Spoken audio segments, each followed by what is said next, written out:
નમસ્કાર, આપ જોઈ રહ્યા છો ગુજરાત ફર્સ્ટ. હું છું આપની સાથે વિક્રમ. હનુમાન જયંતીની આપ સૌને હાર્દિક શુભકામનાઓ. આજના આ ઝડપી અને આધુનિક યુગમાં જ્યાં આપણું જીવન દોડધામ અને તણાવથી ઘેરાયેલું છે, ત્યાં શક્તિ અને ભક્તિ સાથે નિષ્ઠાનું પ્રતીક એવા ભગવાન હનુમાનજીની જન્મ જયંતી આપણને નવી ઉર્જા અને પ્રેરણા આપે છે. હનુમાનજી માત્ર બળના નહીં, પરંતુ અખંડ ભક્તિ, સમર્પણ અને સેવા ભાવનાના પણ જીવંત પ્રતીક છે. આજના પાવન પ્રસંગે આજના યુગમાં હનુમાનજી પાસેથી આપણે શું શીખી શકીએ, તેમના જીવન વિશે, હનુમાન જયંતી વિશે વાત કરવા ખાસ જોડાયા છે વિદ્વાન, કથાકાર અને આધ્યાત્મિક ગુરુ પરમ પૂજ્ય શ્રી શ્રી 1008 મહામંડલેશ્વર ડોક્ટર ગીતાશ્રી હરિજી. આપનું સ્વાગત છે દીદીશ્રી આજના અમારા આ ખાસ કાર્યક્રમમાં. સૌથી પહેલા તો દીદીશ્રી, આજના જ્યારે આપણે સમયની વાત કરીએ છીએ, હનુમાનજીના વિચારો, એમના આદર્શો આપણને કેવી રીતે મદદરૂપ થઈ શકે? પ્રથમ પહેલાં તો ગુજરાત ફર્સ્ટના તમામ પ્રેક્ષકોને જય શ્રી રામ. અને હનુમાનજીની આ જન્મજયંતિ મહોત્સવ પ્રસંગે આપ સૌને હૃદયથી ખૂબ ખૂબ શુભકામનાઓ. જેવી રીતે આપે કહ્યું કે આ દોડધામ ભરી જિંદગીની અંદર હનુમાનજી મહારાજ આપણને કઈ રીતે માર્ગદર્શન આપી શકે. હનુમાનજી મહારાજ એ તો ચિરંજીવી છે, પણ એક વાત હું ખાસ કહીશ અહીંયા, હનુમાનજી એટલે કોઈ વ્યક્તિ નહીં, પરંતુ એક પ્રકારનું જીવતું જાગતું ઉદાહરણ, આદર્શ ઉદાહરણ કે how to live happy life. તમે ક્યારેય હનુમાનજીને ઉદાસ નહીં જોયા હોય. એ કદાચ રામ અને રાવણનું યુદ્ધ હતું, તેમાં રામને રડતા જોયા છે. અરે આખી રામાયણમાં બધાને રડતા જોયા છે, બધાને ઉદાસ જોયા છે, પણ હનુમાનજી મહારાજ તો હંમેશાને માટે પ્રસન્ન મુખ તમે જોયા હશે. કારણ કે આજે તણાવભરી જિંદગીની અંદર કેવી રીતે હસતા હસતા બહાર આવી જવું. હું કાયમ મારી કથામાં એક વાત કહું છું કે જીવનમાં સંઘર્ષ આવવો એ તો પાર્ટ ઓફ લાઈફ છે, પરંતુ એ સંઘર્ષમાંથી હસતા હસતા કેવી રીતે બહાર નીકળી જવું એ તો આર્ટ ઓફ લાઈફ છે. અને આ આર્ટ આપણને હનુમાનજીના જીવનમાંથી બહુ સરસ રીતે શીખવા મળે છે. કેવી રીતે જીવન જીવવું એ જો કોઈ આપણને બતાવતું હોય તો એ હનુમાનજીનું જીવન ચરિત્ર છે. અને ખાસ કરીને અત્યારે જે દોડધામ ભરેલી જિંદગીની અંદર હનુમાનજી મહારાજનું જીવન એ એક પ્રેરણા સ્ત્રોત છે. હનુમાનજી મહારાજ એટલે હનુમાન જયંતિના દિવસે હું એટલું ચોક્કસ કહીશ કે યદિ હનુમાનજી મહારાજને તમે એક તમારા ગોલ, એક તમારા એક પ્રકારના શું કહેવાય કે આધ્યાત્મિક ગુરુ તરીકે જો તમે સ્વીકારી લીધા, તો તમારા જીવનની અંદર મુસીબતો ભલે આવે, પરંતુ એમાંથી બહાર કેવી રીતે નીકળવું એ તમે જો સુંદરકાંડ વાંચશો, હનુમાન ચાલીસા વાંચશો, તો તમને ખ્યાલ આવશે કે આમાંથી કેવી રીતે બહાર નીકળી જવું. કારણ કે હનુમાનજી મહારાજ નાનામાં નાનકડું રૂપ પણ એને લેતા આવડે છે. મસ્ક સમાન રૂપ કપિધરી, લંકહી ચલેવું સુમિરી નરહરી. નાનકડા એવા મચ્છર જેવડું રૂપ પણ એને બનાવતા આવડે છે. અને કનક ભૂધરા કાર શરીરા એવડું મોટું વિરાટ સ્વરૂપ પણ એને ધારણ કરતા આવડે છે. એટલે કઈ સિચ્યુએશનમાંથી આપણે કેવી રીતે એમાંથી હળવેરીને બહાર નીકળી જવું એ હનુમાનજી મહારાજ આપણને શીખવે છે. વિક્રમભાઈ, બિલકુલ, દરેક પરિસ્થિતિમાંથી કેવી રીતે બહાર નીકળવું એ હનુમાનજી શીખવે છે. અને આજે હનુમાન જયંતી છે, તો દીદીશ્રી આપને એ પણ પૂછવા માંગીશ કે અર્થપૂર્ણ રીતે જો આપણે આજના દિવસને ઉજવવો હોય, સમાજે ઉજવવો હોય, તો કેવી રીતે ઉજવી શકાય?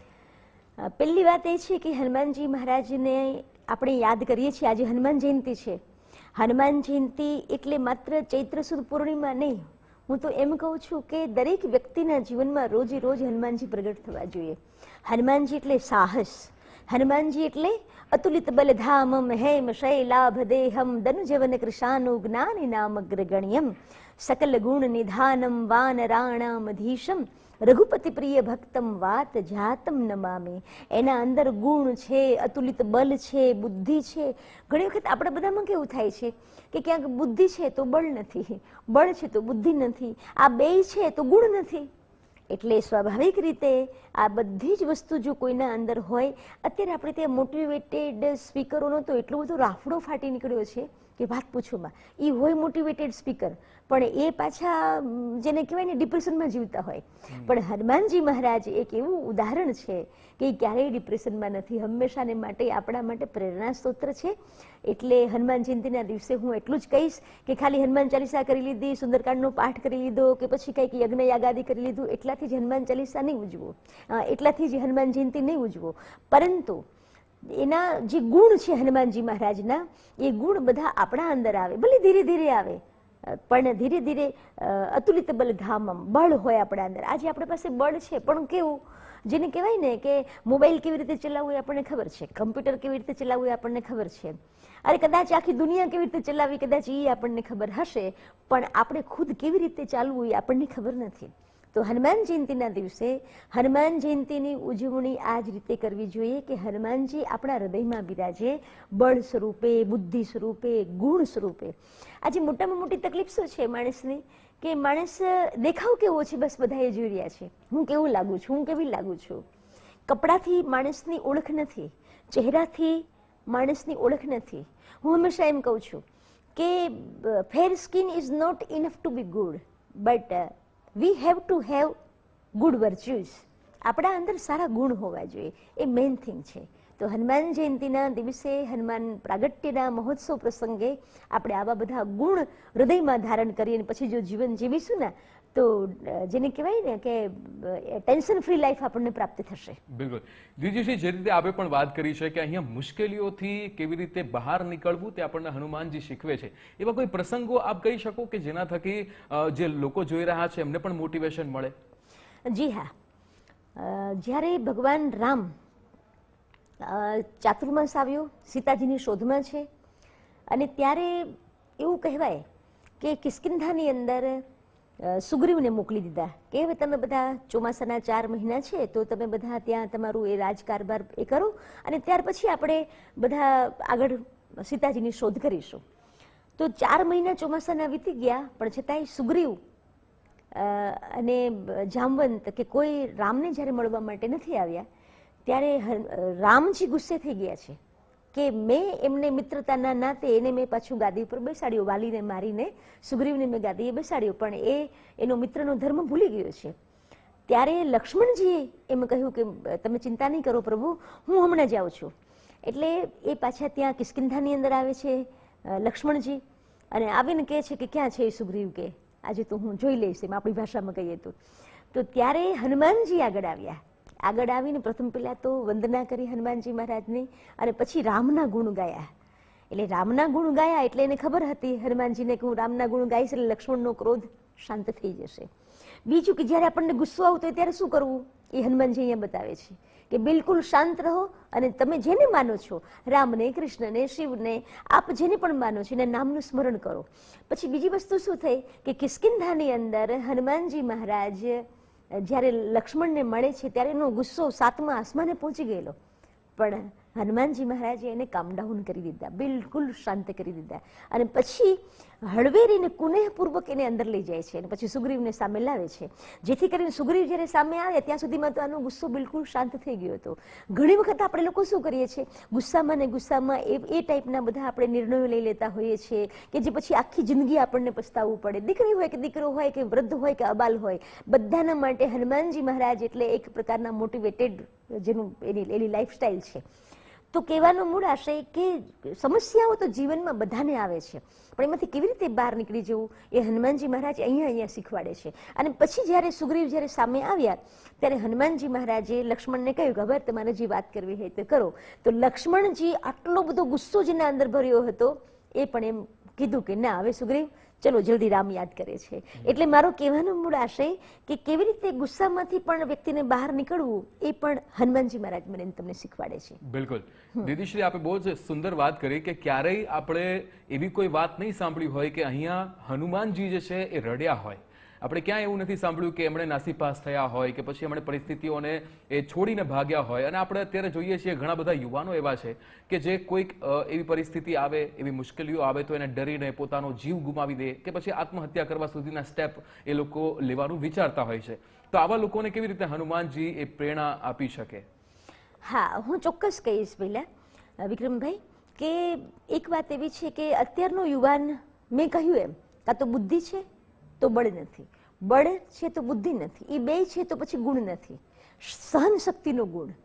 આજે માણસનું જીવન તહેસ નહેસ થઈ ગયું છે. શું કામે? એના અંદર બે વસ્તુ નથી, એક તો સમજ શક્તિ નથી અને બીજી સહન શક્તિ નથી. આ બંને શક્તિનો સમન્વય એટલે હનુમાનજી મહારાજ છે. અન્ડરસ્ટેન્ડિંગ, એક પ્રકારની જેને કહેવાય ને સમજણ. જ્ઞાન એટલે બીજું કશું નથી, સમજણ, નોલેજ. આપણા અંદર જો સમજણ આવી ગઈ તો તમારું જીવન કોઈ પણ પ્રકારની મુશ્કેલીઓ ભલે ગમે તેટલી આવતી પણ એમાંથી હસતા હસતા બહાર નીકળી જવાય.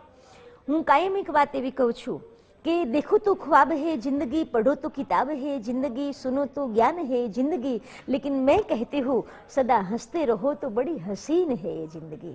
બહુ સરસ મજાની જિંદગી ભગવાને આપી છે, પણ હનુમાનજી મહારાજના જીવનથી મને ને તમને ખૂબ મોટી પ્રેરણા મળે છે કે એમાંથી બહાર નીકળવું જોઈએ. ખાસ કરીને જે લોકો આત્મહત્યા કરી રહ્યા છે, આજે રોજે રોજ તમારી આ બધી ન્યૂઝ ચેનલો જેટલી પણ સોશિયલ મીડિયાના માધ્યમથી કે ન્યૂઝ ચેનલોના માધ્યમથી, ઇલેક્ટ્રોનિક મીડિયા હોય કે પ્રિન્ટ મીડિયા હોય, એમાં આપણે સાંભળીએ છીએ ક્યાંક ને ક્યાંક કાં તો કોઈક મરી જાય છે, કાં તો કોઈક મારી નાખે છે.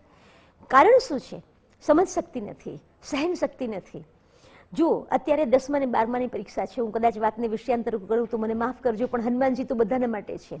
હમણાં રિઝલ્ટ આવશે, એટલે રિઝલ્ટ નહીં આવે એના પહેલા તો કેટલાય છોકરાઓ, દીકરીઓ, દીકરાઓ આત્મહત્યા કરી જતા હોય છે. ત્યારે આજે હનુમાન જયંતિના દિવસે હું ચોક્કસ કહીશ મારા વહાલા વિદ્યાર્થીઓને, 10માની 12માની કોલેજની જે કંઈ પરીક્ષાઓ તમે આપી છે, આપવાના છો, રિઝલ્ટ આવે, ભલે તમારા મા બાપનું પ્રેશર હોય, તમને પણ ખૂબ એક ટેન્શનમાં હોય કે શું થશે શું થશે, પણ કદાચ તમારું રિઝલ્ટ જો નબળું આવે તો આત્મહત્યા ના કરતા હનુમાનજીને યાદ કરજો.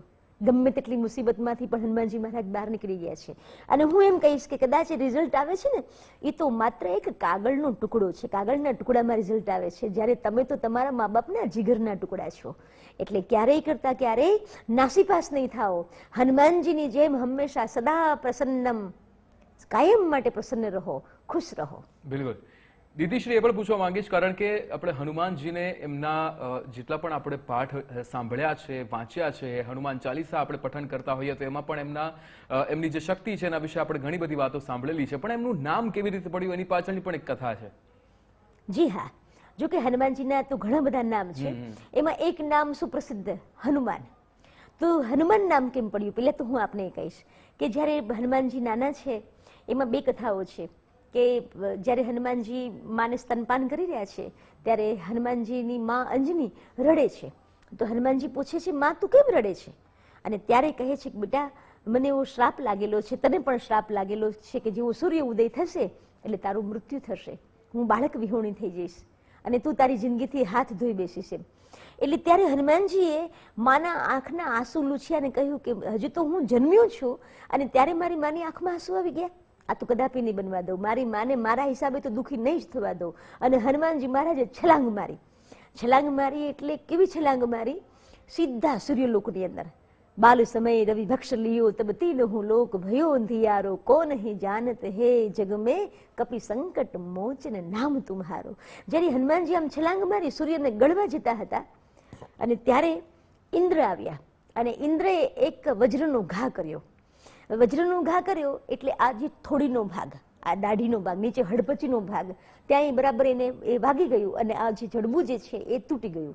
આને આપણી ભાષામાં હનુ કહેવાય. તો એ હનુ તૂટી ગઈ, માન થઈ ગઈ, તૂટી ગઈ, એટલે એનું નામ હનુમાન પડ્યું. પછી બીજી વસ્તુ, બીજું નામ છે બજરંગી. કારણ કે પછી તો હનુમાનજીએ જ્યારે એને ગળવા માટે ગયા અને પછી તો બધા દેવતાઓ, હનુમાનજી મૂર્છિત થઈને નીચે થઈ ગયા, માં અંજની રડે છે, આખું વાતાવરણ ગમગીન બની ગયું. પછી તો બધા દેવતાઓ આવે છે અને કહે છે કે આને સૂર્યને મુક્ત કરો, એવું કરો. પણ પછી માં અંજની એમ કહે છે કે તમારે બધાએ આશીર્વાદ આપવા પડે. 33 કરોડ દેવતાઓના આશીર્વાદની શક્તિ હનુમાનજીમાં ભેગી થઈ છે. એટલે હનુમાનજી મહારાજ ની બધી શક્તિ, એના દેવતાઓની શક્તિ તો ભેગી થઈ, પણ મૂળ વજ્રનો ઘા સહન કરી ગયા એટલે એ વજરંગી. પણ હિન્દી ભાષામાં વજ્રને બજ્ર કહેવાય, આપણે ત્યાં વને બ નો ઉપયોગ થાય છે હિન્દીમાં, તો એ નામ પછી આવ્યું બજરંગી. હકીકતમાં તો વજરંગી નામ છે. પણ 33 કરોડ દેવતાઓની શક્તિ જો કોઈ એકમાં હોય તો એ હનુમાનજીમાં છે. બિલકુલ. દીદીશ્રી, આપણે જ્યારે હનુમાનજી વિશે વાત કરી રહ્યા છીએ ત્યારે એવું કહેવાય છે કે જ્યારે હનુમાન આ નામ લઈએ ત્યારે શ્રીરામનું નામ પણ લેવું પડે, કારણ કે શ્રીરામના સૌથી મોટા ભક્ત એટલે કે હનુમાનજી પાસેથી મને એવું લાગે છે કે આપણે એક ફોકસ, એક ભક્તિ માટેનું એક જે એવી વસ્તુ આપણે શીખી શકીએ કે એક જે ભગવાનમાં તમે માનો છો, એક જે ગુરુમાં તમે માનો છો, જ્યારે તમે સમર્પિત થઈ જાઓ છો એ ગુરુ માટે, ત્યારે તમને એમનો જે ફળ છે મળતું હોય છે. અને શ્રીરામ શ્રીરામ આ નામ જે છે એ હનુમાનજીના મુખેથી હંમેશા વહેતું રહે છે. તો શું આપણે એ ફોકસ જે એક જ ભગવાનની કે પછી એક જ ગુરુની ભક્તિ કરીએ એ પણ આપણે હનુમાનજી પાસેથી શીખી શકીએ? બિલકુલ સાચી વાત છે. કારણ કે હનુમાનજી જે છે, હું એમ હંમેશા કહું કે ભાઈ બધી જગ્યાએ 10-15 ફૂટના ખાડા કરો તો પાણી ના આવે, એક જગ્યાએ 200-500 ફૂટ કરશો તો પાણી આવશે. બસ સીધી જ આ વાત છે. અનન્ય ભક્તિ, રામની અનન્ય ભક્તિ જો કોઈ કરી હોય તો એ હનુમાનજી મહારાજ છે અને બીજા શબરીજી છે. તો હનુમાનજી મહારાજ એને રામ સિવાય બીજું કશું દેખાતું જ નથી. વિક્રમભાઈ, તમે કદાચ વાર્તા સાંભળી હોય તો એક એવી કથા છે કે જ્યારે સીતાજીને લઈને પાછા અયોધ્યામાં આવ્યા પછી ભગવાન રામે સભા ભરીને બેઠા છે, એમાં એક સરસ મજાનો મોતીનો હાર હનુમાનજીને આપવામાં આવ્યો, સાચા મોતીનો હાર. એટલે અહીંયા લક્ષ્મણજી છે, માં સીતાજી છે, બધાને એમ થયું કે ભાઈ આ હનુમાનજીને તો આ હારની એને ક્યાંથી કિંમત હોય, આ તો અસલ કોહિનૂર જેવા હીરાઓ છે બધા. એટલે હનુમાનજીએ શું કર્યું, એ માળા લઈને આમ કે નામ તોડી, આમ કે નામ જોવે એક એક એક એક એક એક મોતી આમ નીચે ફેંકી દીધું. તો બધા જ મોતી જ્યારે વિખેરાઈ ગયા એટલે સીતાજી અને લક્ષ્મણજી અને શત્રુઘ્નજી બધા મનમાં મુસ્કુરાઈ રહ્યા છે, પણ રામજી સમજી ગયા કે આ લોકોના મનમાં કંઈક સંદેહ છે, મારા હનુમાન વિશે કંઈક આ લોકોને કંઈક પૂર્વગ્રહ છે. એટલે તરત જ બોલ્યા કે હનુમાન, તમે આ મેં આટલી કિંમતી તમને મોતીની માળા આપી તો તમે એક એક એક એક કરીને ફેંકી કેમ દીધા? એટલે ત્યારે હનુમાનજી બોલે છે, હું આમ કે આમ જોતું હતું કે આમાં મારો રામ છે, નથી તો મારે કાંઈ કામનું નથી, બીજામાં જોયું રામ નથી તો મારે કંઈ કામનું નથી, કે જે કદાચ કરોડો રૂપિયાના ડાયમંડ હોય પણ એના અંદર મારો રામ નથી તો એ મારે કશા જ કામનું નથી. એમ એટલે એને રામ સિવાય બીજું કશું દેખાતું જ નથી.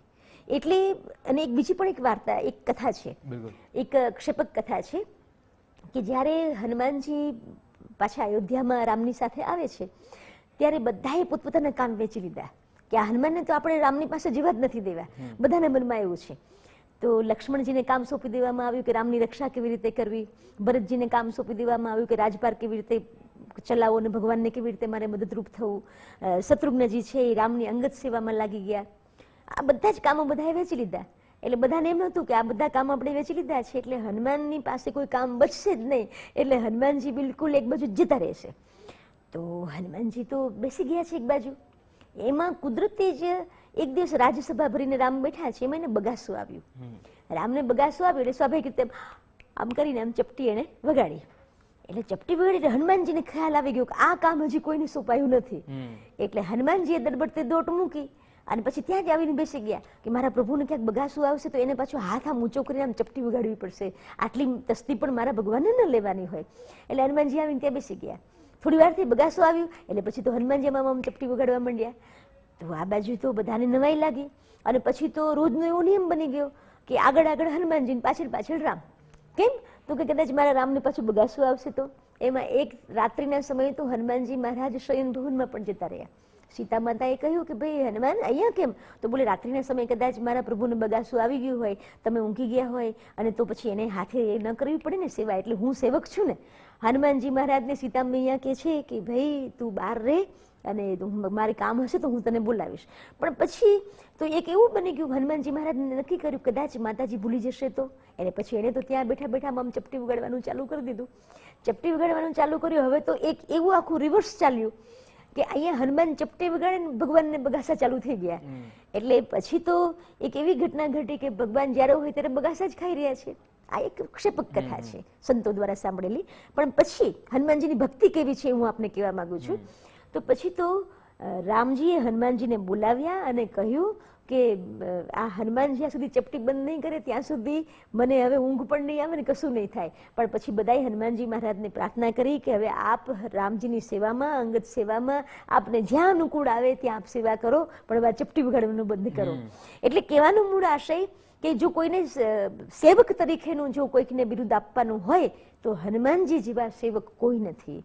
કોઈકને માની લો કે સાચા રાજનીતિજ્ઞ, કારણ કે લંકાની અંદર જ્યારે હનુમાનજી ગયા તો ત્યારે એ તો ખાલી સીતાને સંદેશો જ આપવાનો હતો, પણ આ તો આખી ઉલટી પુલટી લંકા સબજારી, આખી લંકાને બાળીને ભસ્મીભૂત કરી. કેવી રીતે? બગીચામાં ગયા, સીતાજીને મળ્યા અને પછી ભૂખના બહાના હેઠળ એ બધું જ આઘું પાછું કરી દીધું, બધું બગીચો આખો અસ્તવ્યસ્ત કરી નાખ્યો. મેઘનાદ આવ્યો અને એ રાવણ પાસે હનુમાનજી મહારાજને લઈ ગયા. અને જ્યારે હનુમાનજી ત્યાં ગયા એટલે એને બધું જ જોઈ લીધું કે અહીંયાથી ક્યાં કઈ જગ્યાએ આનો કયો વીક પોઈન્ટ છે, કેટલું સૈન્ય છે, શું છે, આ બધું જ ચકાસણી કરીને પછી હનુમાનજી મહારાજ આવ્યા છે. એટલે હનુમાનજીમાં માત્ર બળ છે, બુદ્ધિ છે એટલું જ નહીં, પણ આપણે એમ કહીએ ને કે સર્વગુણ સંપન્ન જો કોઈ હોય તો એ મારા હનુમાનજી છે. બિલકુલ બિલકુલ. એટલે તમામ ગુણોથી સંપન્ન હનુમાનજી તો છે જ, પણ આપણે જ્યારે એ વાત તમે કરી રહ્યા હતા ત્યારે એ જ્યારે લંકાને સળગાવવા માટે જાય છે, એટલે કે આમ જોવા જઈએ તો એક ભક્તની સામે પોતાના ભગવાન જ ઊભા છે, રાવણની સામે એક શિવજીનું રૂપ જ ઊભું છે. બરાબર. એટલે એ ક્યાંક ને ક્યાંક ત્યાં પણ ભક્ત અને એના જે ભગવાન છે એનું મિલન થઈ રહ્યું છે. મને હનુમાનજી પાસેથી એક વસ્તુ બહુ જ ગમે છે, અને એ આ ફોકસ છે. સાથે જ હનુમાનજી એ કોઈ પણ કામ ઉપાડે તો એને તત્પરતાથી એ ફોકસની સાથે કરે. એટલે એવા ઘણા બધા ગુણો હશે જે આજના યુવાનો જે છે એ હનુમાનજી પાસેથી શીખી શકે છે. એવા કયા ગુણો તમને સૌથી વધારે આમ ગમતા હોય છે? હા, એમાંથી મહત્વનો ગુણ એ છે કે કોઈ પણ કામ હાથમાં લીધું, કન્સિસ્ટન્સી, એક પ્રકારની નિરંતરતા. જો તમારા જીવનમાં ડિસિપ્લિન અને કન્સિસ્ટન્સી આ બે જો પિલર છે તમારા જીવનમાં, તો તમારી ઇમારતને કોઈ પણ એક આટલી કાંકરી પણ નહીં હલાવી શકે. તમે કંઈ પણ કામ લ્યો તો એ નિરંતરતાથી કામ હાથમાં લ્યો. કેવી રીતે કે માની લો કે તમે કંઈ પણ કામ કરો છો, તમે ભણો છો, તમે કંઈક જોબ કરો છો, તો એના અંદર તમારી consistency it is main thing. પછી બીજી વસ્તુ ડિસિપ્લિન, કે તમે એવું નક્કી કર્યું ભાઈ આજે હવે આટલું અમે કરી લીધું છે, પછી 2 દિવસ પછી પાછું કરીશું, એમ નહીં. એ તમે જે ડિસાઈડ કર્યું છે કે મારે જ્યાં સુધી હું આટલું અચીવ નહીં કરું, મારા ગોલ સુધી નહીં પહોંચું, ત્યાં સુધી મારે ઊંઘવું નથી, ત્યાં સુધી મારે મોબાઈલ મચડવું નથી, ત્યાં સુધી મારે કોઈને મળવું નથી, તો you can achieve anything whatever you want. બિલકુલ. દીદીશ્રી, અહીંયા એક વાત મારે એ પણ પૂછવી છે. જ્યારે આપણે હનુમાન ચાલીસા કરતા હોઈએ છીએ, એમાં એક લાઈન પણ છે ને કે જો યહ પડે હનુમાન ચાલીસા હોય સિદ્ધિ સાખી ગૌરીસા. તો આપણે જ્યારે હનુમાન ચાલીસા વાંચીએ છીએ, જ્યારે એને આપણે બોલીએ છીએ, તો હનુમાનજી તો આપણે એવું કહીએ કે હનુમાનજીને આપણે ક્યાંક આપણે હનુમાનજીને પ્રસન્ન કરી શકીએ, પણ શું એવું પણ કહેવાય છે કે હનુમાનજીને જો પ્રસન્ન કરવા હોય તો શ્રીરામના જાપ કરવા જોઈએ? એટલે કે શ્રીરામ શ્રીરામ આપણે કરીએ તો આપણા હનુમાનજી આપણાથી વધારે પ્રસન્ન થાય. આપ શું માનો છો? હા, એટલે આધ્યાત્મિક રીતે એ વાત બરાબર છે કે હનુમાનજીને પ્રસન્ન કરવા હોય તો રામનું કાર્ય કરવું પડે. કારણ કે હનુમાનજીએ પણ એ જ કર્યું છે ને. હનુમાનજી જ્યારે સમુદ્ર ઓળંગી રહ્યા છે ત્યારે રસ્તાની અંદર સુરસા નામની રાક્ષસી આવે છે અને હનુમાનજીને કહે છે કે હું તને ખાઈ જઈશ. ત્યારે હનુમાનજી મહારાજ એમ કહે છે કે ભાઈ તું મને રહેવા દે, મને મારું રામનું કાર્ય પૂરું કરી લેવા દે, પછી હું આવું ને પછી તારે જે કરવું હોય તે કરજે. એવી જ રીતે મૈનાક પર્વત, પ્રથમ પહેલા તો મૈનાક પર્વત મળે છે, તો મૈનાક પર્વત એમ કીધું મહારાજ આરામ કરીને જજો. તો હનુમાનજી મહારાજ શું બોલ્યા? રામ કાજ કિન્હે બિનુ મોહી કહા વિશ્રામ. રામનું કાર્ય કર્યા વગર મને વિશ્રામ નહીં મળે. તો એવી જ રીતે રામ એને બહુ વાલા છે હનુમાનજીને, તો આપણે હનુમાનજીને રાજી કરવા હોય તો રામને આપણે ભજવા જોઈએ. પણ હું મારી અત્યારે જે આધ્યાત્મિક રીતે હું પણ વાત કરીશ અને આધુનિકતાની સાથે હું આધ્યાત્મિકતાનો સુમેળ કરવા જઈ રહી છું, તો હું એટલું ચોક્કસ કહીશ કે રામનું ભજન કરવું એટલે રામને ગમતા કામ કરવા. રામને કેવા કામ ગમે? તો રામે શું કર્યું છે? જુઓ, રામે જેટલા પણ એ હતા બધા જે પીછડી જાતિ, એમાં ખાસ કરીને ગુહરાજને ગળે લગાવ્યા, કેવટને આટલું માન સન્માન આપ્યું, સબરી ભીલની એક આદિવાસી સમાજમાંથી આવતા સબરી મૈયા, અને એને પણ એને ગળે લગાવ્યા. તો એવી રીતે રામને ભજવા એટલે અત્યારની જો મારે ડેફિનેશન કરવી હોય તો હું એટલું ચોક્કસ કહીશ કે રામને ભજવા એટલે રામને ગમતા કાર્યો કરવા. નાત જાતના ભેદ છોડીને આપણે સૌને અપનાવવાનો એક પ્રયાસ કરીએ તો સાચા અર્થની અંદર હિન્દુસ્તાન એ હિન્દુસ્તાન બને, વિશ્વગુરુ બને. બીજું એમાં કોઈ શંકાને સ્થાન નથી. બિલકુલ. દીદીશ્રી, આપ પણ એક બહુ જ ઉત્તમ કામ કરી રહ્યા છો. દીકરીઓ માટે એક આશ્રમ આપે બનાવ્યું છે, એના વિશે મારે થોડુંક જાણવું છે. હાજી, મારું કાર્ય જ એ છે વિક્રમભાઈ. ગાંધીનગરથી માણસા હાઈવે ઉપર અમારી શ્રી ત્રિલોકનાથ વાત્સલ્ય વાટિકા સંસ્થા હું ચલાવું છું. છેલ્લા 12 વર્ષથી મેં એ સંસ્થાનું નિર્માણ કર્યું છે. ભગવાને મને એના માટે નિમિત્ત બનાવી છે, એટલે હું પ્રથમ પહેલાં તો ભગવાનનો આભાર માનીશ. કારણ કે મારા આશ્રમની અંદર 40 એવી દીકરીઓ છે કે જેના મા બાપ ગુજરી ગયા છે. કાં તો મમ્મી નથી, કાં તો પપ્પા નથી, કાં તો બેમાંથી એક પણ નથી. અને ઘણી દીકરીઓ તો એવી છે કે એનું કોઈ જ નથી. અને ત્યારે એ આશ્રમની સ્થાપના મેં કરી છે. હમણાં મેં કીધું ને, નાત જાતના ભેદ વગર હું પણ આ જ કામ કરું છું. એના અંદર કોઈ પણ સમાજની દીકરી હોય, બસ મારા માટે તો એ જરૂરિયાતમંદ દીકરી હોવી જોઈએ. હું કોઈ પણ ના આંસુ જોઈ શકતી નથી. કોઈ પણ મારી પાસે રડતું રડતું આવે તો મને અંદરથી એમ થાય કે હું એને કેવી રીતે મદદરૂપ થાઉં. તો આવી દીકરીઓ જે છે મારા આશ્રમની અંદર સૌથી નાની દીકરી માત્ર 6 વર્ષની છે. એ જ્યારે 3.5 વર્ષની હતી ત્યારથી મારા પાસે આવેલી છે. અને સૌથી મોટી દીકરીઓ મારી લગભગ કોલેજની અંદર કોઈ 17 વર્ષની, કોઈ 18 વર્ષની આવી દીકરીઓ છે. તો આવી દીકરીઓને ખાવું, પીવું, રહેવું, ભણવું બધું જ અમે આશ્રમ તરફથી પ્રોવાઈડ કરીએ છીએ. અને દેશ પરદેશમાં જ્યાં પણ મારી બધી કથાઓ ચાલે છે, ભાગવત કથા, રામકથા, દેવી ભાગવત, આ બધી જ કથાઓમાં લોકો મને જે સપ્રેમ ભેટ આપે છે એમાંથી આશ્રમ આખો ચાલે છે. ગવર્મેન્ટની ગ્રાન્ટ લીધા વગર હું આ કામ કરું છું. અને ઘણા લોકો મને પૂછે કે દીદી અમારે ત્યાં બોલાવવા હોય તો અમારે તમને શું આપવાનું? એટલે ત્યારે હું હંમેશા એમ કહું છું બધાને, અને આજ પણ હું ગુજરાત ફર્સ્ટના માધ્યમથી હનુમાન જયંતિના પાવન પ્રસંગે બધાને એટલું જ કહેવા માંગીશ કે તમારા ગામમાં, તમારા એરિયામાં, તમારા સમાજમાં ક્યાંય પણ આવી દીકરી હોય જેના મમ્મી પપ્પા ગુજરી ગયા હોય, જેનું કોઈ ન હોય, એવી દીકરીને મારી ગોદમાં આપી દેજો. એ જ મારી ભેટ છે. બિલકુલ. દીદીશ્રી, આપ અમારી સાથે આજના આ હનુમાન જયંતિના કાર્યક્રમમાં અમારી સાથે જોડાયા અને ઘણી બધી વાતો અમારી સાથે શેર કરી, એ બદલ આપનો ખૂબ ખૂબ આભાર. આપને પણ ખૂબ ખૂબ ધન્યવાદ. દર્શકોને પણ હનુમાન જયંતિની ખૂબ ખૂબ શુભકામનાઓ. બસ હનુમાનજી મહારાજ જેવા બધા જ ગુણો આપણા અંદર આવે. છેલ્લે હું એટલું જ કહીશ કે સર્વે ભવંતુ સુખિનઃ, સર્વે સંતુ નિરામયા, સર્વે ભદ્રાણી પશ્યંતુ, માં કશ્ચિત દુઃખ ભાગ ભવેત. હનુમાન જયંતિની દરેક દર્શકોને, ખાસ કરીને ગુજરાત ફર્સ્ટના दर्शकों ने मारी खूब खूब शुभकामनाओं. फूल तो खिलते हैं, खिलते ही रहेंगे. हनुमान जी की इच्छा रहेगी तो फिर मिलते रहेंगे. जय गिरनारी. बिल्कुल बिल्कुल. जय गिरनारी એટલે કે આજના આ હનુમાનજીના આ ખાસ કાર્યક્રમની અંદર, હનુમાન જયંતિના આ ખાસ કાર્યક્રમની અંદર ઘણી બધી વાતો આપણે સમજ્યા, શીખ્યા. આત્મવિશ્વાસ અને હિંમત વધારવા માટે હનુમાનજી આપણને કઈ રીતે મદદ કરી શકે તે પણ દીદીશ્રી આપની સાથે શેર કર્યું છે. આજના વિશેષ કાર્યક્રમમાં બસ આટલું જ. આપ જોતા રહો ગુજરાત ફર્સ્ટ. નમસ્કાર.